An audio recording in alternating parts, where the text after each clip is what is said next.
Okay, let's learn how to make the linked treble crochet. It's a very unique texture in my opinion. It's a very tight stitch, excellent for bags and blankets, wallets, anything you don't really want anything falling out of really, because nothing is gonna. It creates this interesting like wave-like. There you go. And let's see if I can get that. There you go. It creates sort of an interesting wave as you go. The whole panel, your whole panel will wave like that, sort of. It's very interesting. I like it a lot. It's also very easy. It's a little bit fidgety at first if you're new to linked stitches, but if you've ever worked the linked double crochet, you're going to be able to pick this up really, really easily. So let's get right into the meat and potatoes of the stitch. They had no baggy pants and no sneakers. That was wild. I didn't know what to think about that. In this tutorial, I'm going to use a 5mm hook and just some regular old worsted weight Red Heart Super Saver yarn. So much like with any single crochet or double crochet, stitch count is not necessary. Just make the number of chains that you're going to need, the length of chains or the chain count you're going to need, and add 3 at the end for your builder. So I'm going to do 13. 3, 4, 5, 6, 7, 8, 9, 10, 11, 12, and 13. Those last 3 stitches, as 10 of them I want to be my actual stitches, the last 3 chains are just going to be builder. Okay, so working in your back bumps, you're going to start with the second back bump from the hook, go in, draw up a loop, and stop. Next back bump over, go in, draw up a loop, and stop. Now that utilizes the last 3 chains that we added. Now into the 4th back bump, go in, whoops, there we go, go in, draw up a loop, and work a treble crochet by pulling through 2, pull through 2, and pull through 2. It looks like Tunisian stitch. That's because it essentially is Tunisian stitch. It's just their micro rows of Tunisian stitch. And that is what creates that beautiful wave effect, because if you've ever worked Tunisian stitch, you know Tunisian stitch has a tendency to curl very dramatically. So these curls are happening this way, going sideways, because we're just working little Tunisian stitch rows, simple stitch rows, this wide. That's it. It's really, really interesting. Okay, so you can see here that we've got 3 bars. Well, the first side bar is the top of our stitch. We're going to disregard that, and we're going to work into these 2 side bars just below the top. So here we go. Enter in the first side bar and pull up a loop and stop. Now enter in the next side bar over, pull up a loop, stop. Now we go into our next back bump on the chain.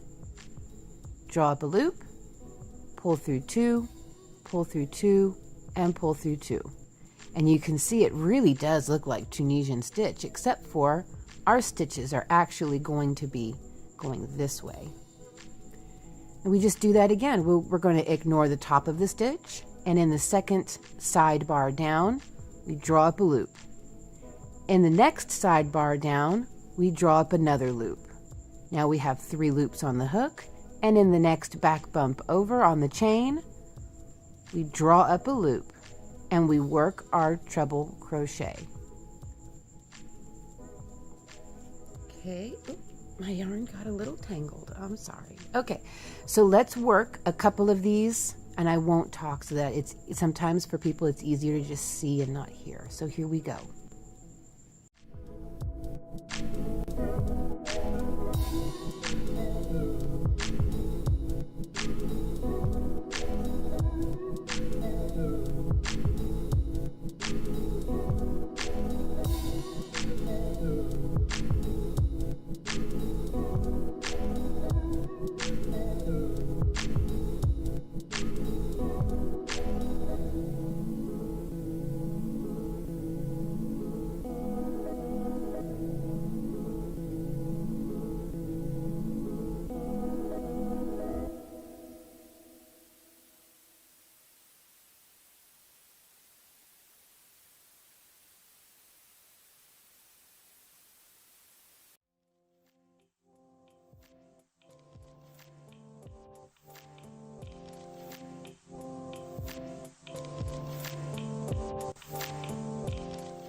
Okay, coming up to the last 2 back bumps, I'm going to show you how we work up to the next row up. We will complete this second to last stitch. 2 and 3. Now we work our last stitch. Go into that back bump there. 1, 2, and 3.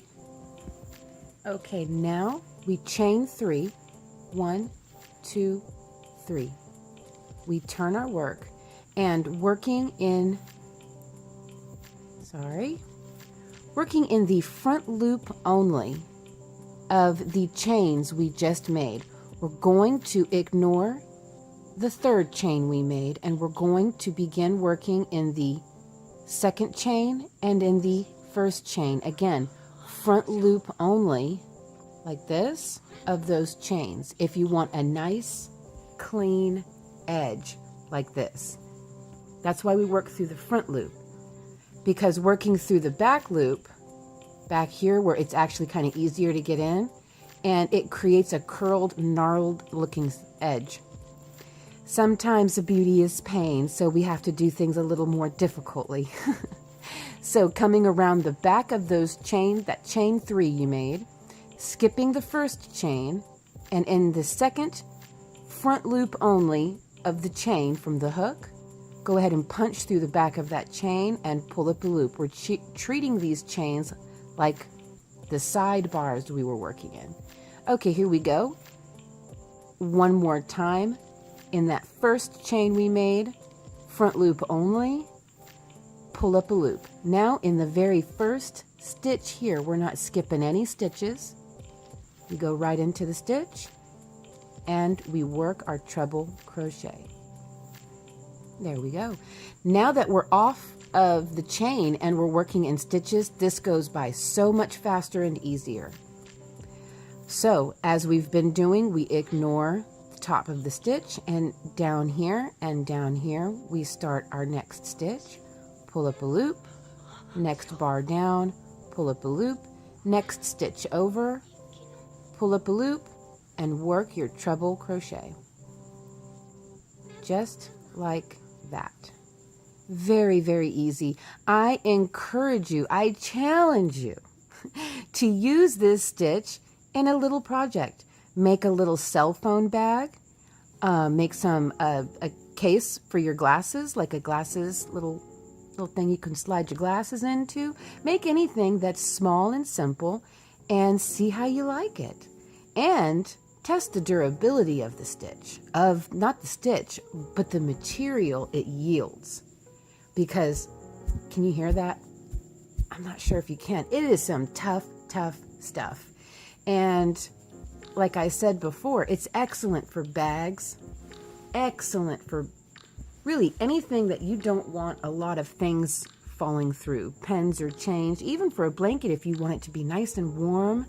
Oh, this is excellent for a thick woolen blanket in the winter. I'm telling you right now, you'll want to utilize this stitch. It'll probably replace a lot of your other stitches that you've been using. And if you like this stitch, I do have a video in my how-to playlist on how to make the linked double crochet. So thank you so much for watching. If you got any value out of this tutorial at all, please give the video a like, or as I like to call it, a tip in the tip jar. And if you want to see more tutorials from me in the future, and I encourage you to check out my library of videos, please subscribe so you don't miss out on anything. In fact, I just dropped a tutorial on how to make a beautiful vintage inspired Father Christmas inspired Santa hat with cabling. It's beautiful. Okay, folks, I'll see you in the next one. Bye.